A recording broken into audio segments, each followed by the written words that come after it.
I get really influenced by everyday stuff, like everyday life. So like cooking, like walking on the street and finding some objects that I like, or things that seem like sort of magical. And also thinking about my life back in Italy as well.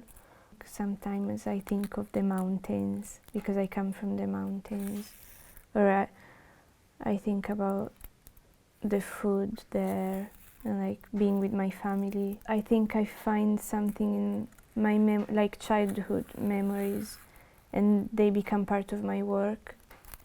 There's a lot of dysfunction in my work. Nothing really works. Nothing's really made to work. It always falls slightly short of working or making sense as a viable object. I think we've got to remember that being alive doesn't necessarily fulfill a function.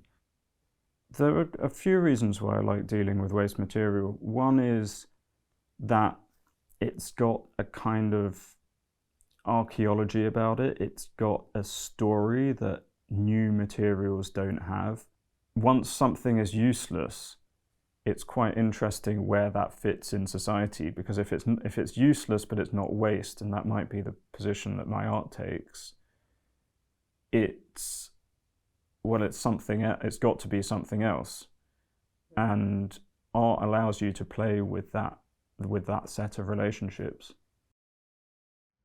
Sunday natural love, loved a stream, glow photography,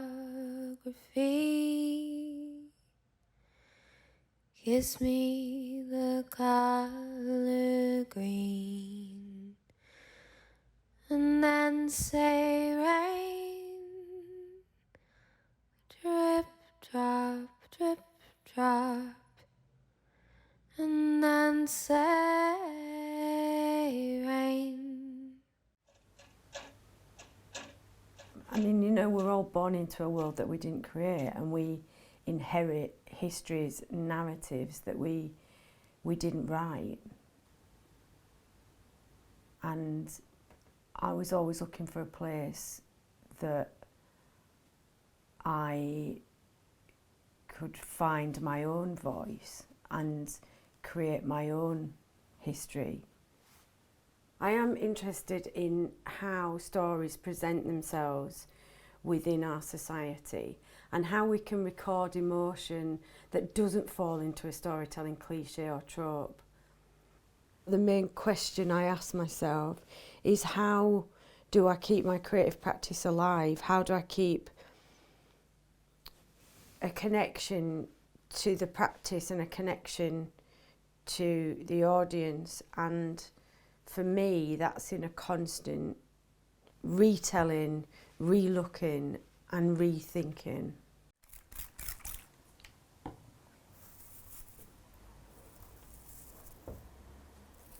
So really it's in the process of making that I kind of find meaning and discovery. I can get quite concerned about what it is I'm making and what it's going to be and its kind of form. And often I kind of leave things for a while and then they come into something else. And I quite like that, kind of in a state of flux. And I like the idea of just kind of assembling things together to be seen in one way and then just to take it down, and maybe it can be something else later on and then see what happens. I've been working a lot with spirituality and illness, and specifically how we can access a higher spirituality within ourselves to overcome the feeling of illness. I struggle with endometriosis, and I use this as a way to process it, really. I'm quite real and it's quite autobiographical with the performance of how I'm feeling, but there is a performance element to it, and I think there's a performativity to mediumship itself. I was looking at spirituality more as the product at the beginning, so I was creating stuff a lot about spirituality, and now that has become an integral part of my process. So rather than it always being the outcome, it's something that's embedded in my routine, really. Are you making a long distance call? Oh, bless me. Most of these paintings are collaborative, and that means that maybe 5, maybe 10 people have contributed to the finished object. I find these books fascinating.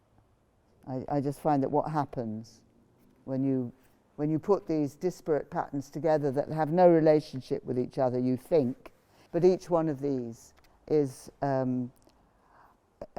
these little books is an example of a group of people coming together with all their differences and managing to make a strange kind of harmony. It's really, it's, you know, to find the common ground between things which are very different. And what happens is that you get one patterning next to another that you wouldn't have seen before, and in fact can make really, I think, really interesting and beautiful paintings by the combination, by this unseen juxtaposition of ideas.